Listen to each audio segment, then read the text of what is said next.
You're not safe with female cops on the street. You're not. I don't care if that hurts your fragile emotions, but there's a thing called reality. And sadly, when you challenge women, we know what happens. You're automatically a sexist, you're a misogynist, you're a woman hater. The female agenda for law enforcement, the 30 by 30 initiative, and you can look at the website 30 by 30, 30x30 or 30 by 30 initiative.org. It's going to get citizens killed. It's going to get you citizens killed. It's going to get other cops out there killed, and it's going to be disastrous for America. And I'm going to do every damn thing in my power to stop it because it needs to. The 30 by 30 initiative is a joke. You go to their website, the indisputable, because you can't dispute it, because if you do, you hate women. Bold statement on their website is the underrepresentation of women in policing undermines public safety. They're saying that the lack of women we have in the police force of America is endangering the public, and it's improvable. You cannot prove that biased statement. You just can't. But what they post in their claims is mind-boggling. On their own website, the two things that kill me are that apparently research suggests that female officers use less force and less excessive force. Oh, we're going to get to that one in a second. And then they make fewer discretionary arrests, especially of non-white residents. That blows me away, showing their bias towards a culture that right now in America is committing a massive, disproportionately massive amount of the crimes in America. The black culture in America is out of control. They're being fed on by whatever political party you want to look at, and their crime rates are staggeringly disproportionate to every other culture and every other community in America. But we want to endorse women to make less arrests of them, which will keep citizens less safe. I don't get that one. But let's talk about their use of force for a second.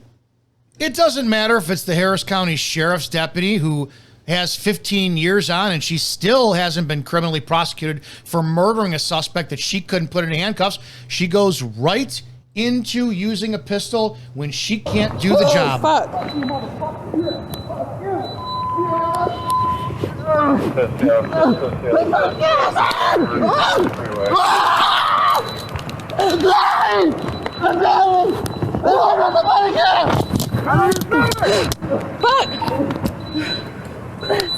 Let go of him!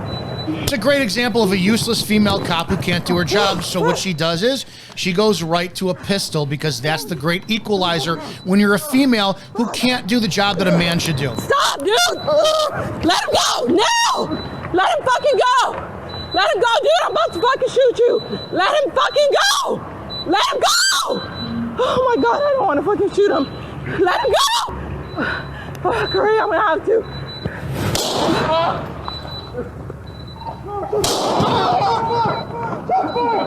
Female officer who can't do her job, so she is backed up by use of force standards, policies, command staff who are all too afraid to wind up seeking criminal prosecution charges for murder, where anybody else who is a citizen, you would be charged for murder. She can't do the job, so she goes for a gun, and the law backs her.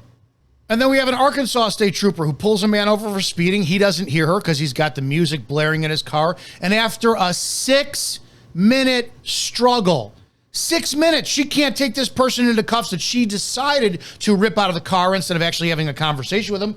She resorts to into traffic. A pistol. State police say during the struggle, Duncan was also kicked in the head multiple times. We counted over 70 cars drove past and did not stop to render any type of aid. And they're absolutely not expected to. However, then out of nowhere, you have 6 minutes. Female can't do a job, and the guy's actively resisting. She can't do it. She gets the taser taken away. She tries to use the taser, doesn't work. Female cop, right? We are mighty. We could do the same job as a man. Trooper Duncan grazed the suspect in the head with a bullet when Hager says she determined the use of deadly force was authorized. Zapit Alvarado. That needs to be profoundly examined, that here we have a female cop who took a man out of a car because he didn't stop after a 60-second pursuit that she called out. He didn't hear it.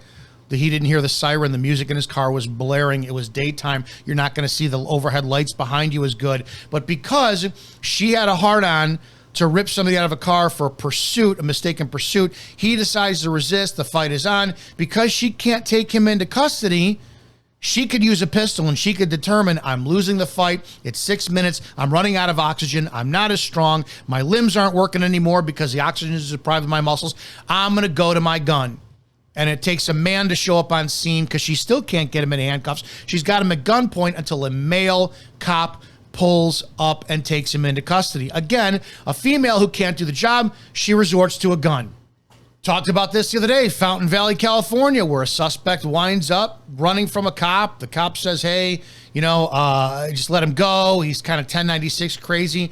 And again, female, when she's confronted with this subject, first thing she does when he's unarmed is she goes right to her pistol as a threat. This puts the guy, the subject, in a position to be later shot by the cop that had to wind up doing what was necessary because his female partner, who couldn't do the job and went right to a pistol, he was put in a position to have to take this man's life. So again, another female can't do the job, goes right to a pistol, the great equalizer, and it got this man killed. It shows Mr. McClintock approaching the officer while she was seated in her car. Mr. McClintock then grabbed the officer's gun, and the two struggled over the weapon. Don't forget to say she pulled the gun out first. Out of the officer's hand. She was told, just let him go. The guy approaches, get out of the car, kick him in the chest, push him back. Oh, wait, you're a female. You're not strong enough to, so you have to go right to your pistol. You have to go to deadly force because you can't do the job. Here we go, another female and a gun. And if you saw this video in its fullest, you know how this wound up ending. Could be worse. You could be a female cop like Kim Potter who mistook her gun for a taser. Just stay back. Oh, I need you! Stop! Ah, he shot me. Please stop! You did? Yes! Okay. I grabbed the wrong fucking gun!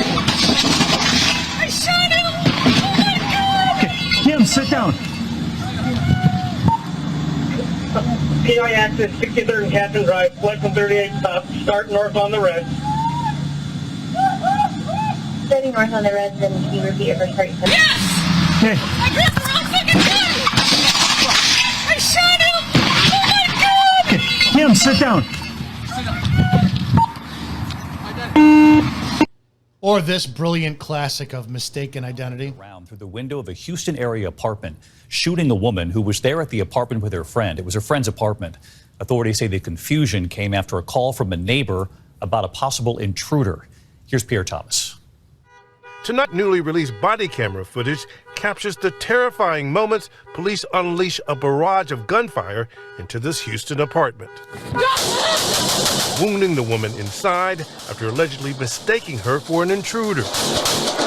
It all started just after 2 a.m. on February 3rd, when a resident arrived home with a friend. She'd forgotten her keys, so she had the friend break a window to get inside. A neighbor heard the noise, thought it was a break-in, and called 911. The two responding deputies find a screen removed and a window broken. They try knocking. Sheriff's office! As a car alarm blares in the background, one officer apparently spots a woman inside coming to the door with a gun. Someone's coming. Within seconds, both deputies start firing, a hail of bullets. They reload and at least one keeps shooting. Tonight, 28-year-old Ebony Pouncey is recovering after being shot 5 times in the torso and leg. We want to keep trusting women with firearms, don't we? Such skittish creatures that we are saying completely the public is at a greater risk of safety because we don't have more of these women on the street. So that being said, let's take a look at today's 30 by 30 agenda, initiative, whatever it is, DEI hire. This is from the city of Mustang. Officer Jazriel Wright. She was sworn in November 14th, 2023. November 14th, 2023. She's a baby in her profession of law enforcement. But let's take a look at what happened in one of her recent calls. So this is back from just 9 months after she was a cop. She was put in this situation. I feel bad, but you know what? That's the job you get into. Put in this situation, I wonder how she responded and how her department viewed what she wound up doing. Let's take a look at this news clip together. Well, before we air this next story, we need to warn you it contains graphic video of a deadly police encounter in Mustang. In this case, a man having a mental health crisis was shot and killed after charging at an officer while holding a pair of gloves. At a news conference this afternoon, the chief said the officer will stay on the force. News 4's John Hayes explains why. Some of the final moments of Juan Barbosa's life caught on camera. Her actions were reasonable under the circumstances. Mustang Police Chief Mike Wallace is talking about Officer. Remember what I just said. They're gonna dumb down what objectively reasonableness is. So you just heard him. Her actions were reasonable under the standards. Now, I'm not going to armchair quarterback. I don't know what she perceived. The guy had some gloves in his hands. Hindsight being 20/20 is not applicable in a use of force circumstance, but for the love of God, if you look at the body camera footage, which they're going to show she went to taser, it failed. So what did she do? She went to a pistol. Because she's a female, she can't do her job. And let's listen to this kowtowing chief of police, this disgrace, who fucking is saturating down this profession and ruining it for other officers out there, defend the actions of this person who should not be a police officer. Jazriel Wright, who you can see and hear. You can come over here. New video shows two angles of what Wallace says was a mental health call last August. Wright was the first officer on scene after Wallace says officers got a call Barbosa jumped out of a car and was being aggressive. Things start off friendly. Hello. What's going on? But the call escalates. Don't touch me. What are you doing? What? Do this. Taser.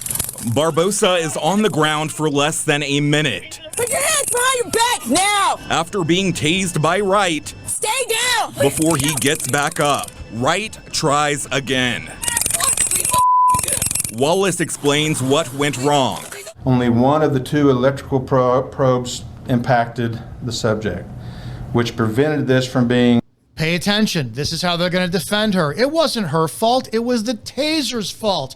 The taser, which is such a bullshit tool, in my opinion. You have more police officers put themselves in danger by relying on a faulty tool. I've used a taser a handful of times, and a lot of times that second barb doesn't connect, so you don't get a completion of the circle. But you know what? I go fucking hands on and finish the job. It's as simple as that. You saw the danger she was in when she first pulled her taser. He comes running at her and she backs up on terrain that she doesn't know if she's going to stay balanced on. She could fall. It's a human nature to back up, right? I get that. It's the fight or flight method of your body's defense mechanism. But she backs up, goes right to a taser because she's not a male. She can't go hands on, because she will lose the fight. So number one, this man lost his life because a female was on scene. Number two, they're going to pass the buck. They're going to blame the taser being the issue. I hope the family of this subject that was killed by the police, they watched this video and used this for their defense and to wind up suing the department. Here's the chief of police blaming a tool when the tool isn't at fault here. The officer is. Explains what went wrong. Only one of the two electrical probes impacted the subject, which prevented this from being an effective charge. Then comes a decision for Wright. Shoot or don't. Mr. Barbosa appears to be holding something. Barbosa was murdered. Even in this circumstance, you can see that he has something white in his hands. It's not black, so it doesn't look like a pistol. And there's no way she can articulate it. Well, you can't say it was a knife or this and that. The family of this man needs to sue the police department, and this woman needs to be criminally charged. She, as a female, do you see where this is going? The women are going to endanger the profession of law enforcement and get more people killed. If a man was on scene with this, and maybe these men actually did some more work to step in, but we know how that is. You do something as a good Samaritan, you're probably going to go to jail too. This man, Barbosa, died at the hands of a cop because she was a female. And they're going to back her up. America. Do you not see how in danger you are? The more females you have on the police departments in your cities, the more likely you are able to get murdered and get away with it by their officers, simply because they're going to pass the blame somewhere else instead of accepting responsibility. Or don't. Mr. Barbosa appears to be holding something in his hand. What is that? At the time, Officer Wright had no idea what that may have been. As a result of the investigation, it turned out to be some gloves. So if she had no idea what it may have been, she does not have the lawful authority to shoot because you can't articulate it. You need to understand how dangerous this is for America. They just showed, he just admitted on camera, the family needs to sue. Well, she didn't know what it was. So when in doubt, shoot. I wasn't taught that in the academy.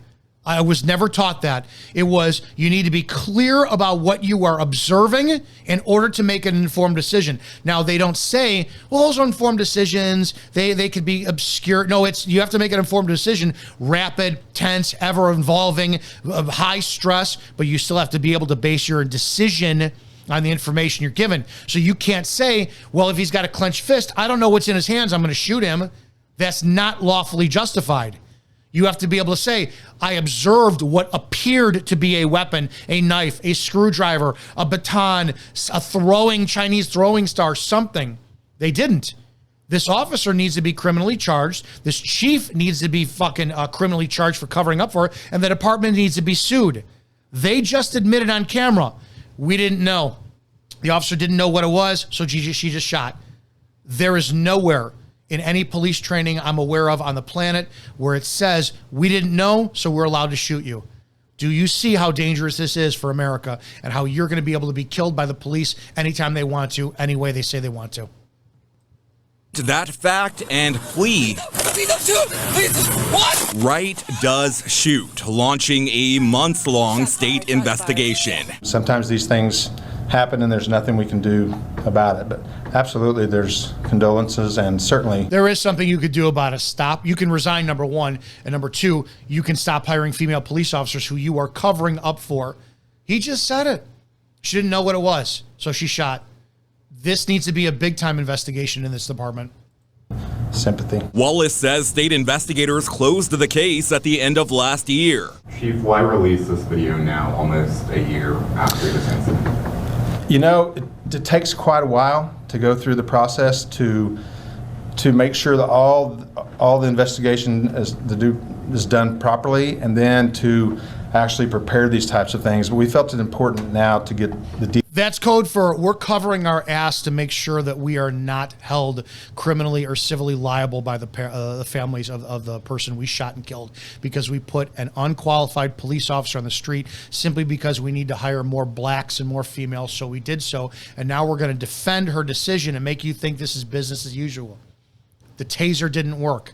She was justified in shooting him. She didn't know what he had in his hands. She was justified in shooting him. There needs to be a criminal investigation in this department for this chief's words that he's saying at this press conference. Details of this out. Wallace also told us the Canadian County District Attorney's Office didn't charge Wright with a crime, and she didn't violate any of the department's policies, so she was allowed to come back to work last year. Again, I think the question goes back to why now when this has been wrapped up for so long. We just felt it important now to get the details of this out. A bookend for what police say is a reasonable, deadly shooting.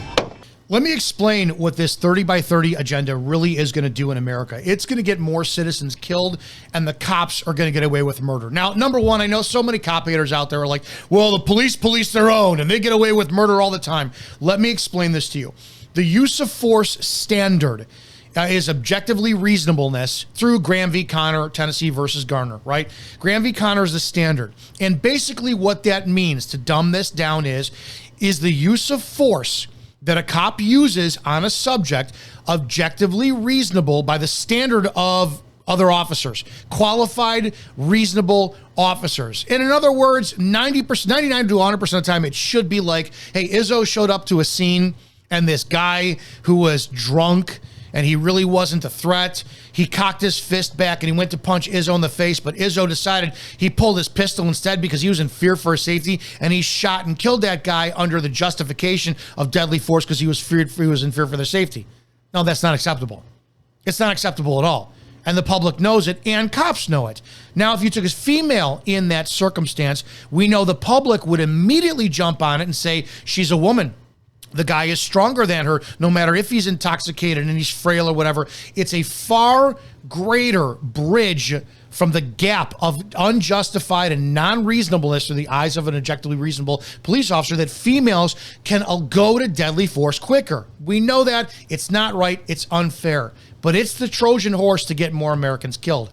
There's an organization called PERF, Police Executive Research Forum, and they have been trying for years to change the standard of use of force from objectively reasonableness through the eyes of a police officer to proportionality to the eyes of a citizen. Now, what does that mean? That means that for those of you who know that if as a cop I'm faced with a guy with a knife, I have every reasonable standard on the planet to shoot him with my pistol to terminate life-threatening behavior. Well, proportionality through the eyes of PERF and the citizens is, Officer Izzo, you couldn't just shoot him in the leg, and you know the dangers of that. PERF has been completely unacceptable or unsuccessful in this venture to change this extremely dangerous standard for your use of force. Except until now, with the 30 by 30 agenda. It's right in front of your face. The more women that you put in the profession of law enforcement, the more you water it down. The more you flat out say it's highly emotionally acceptable for a female in any circumstance to say she was in fear for her safety because she's a female. We've had hashtag believe all women, hashtag Me Too movement, hashtag toxic masculinity. We are putting females in a position to lower the standard through watering down and saturating a profession of law enforcement to forever change the objectively reasonable standard by having females show up on scene, going right to a pistol, shooting and killing any American. They can articulate it, and the American public, just because they're female, be able to say, we understand. And the standard for objectively reasonableness will change. It's the Trojan horse. The 30 by 30 agenda in America will get more Americans lawfully murdered by the police by inserting more women into the profession.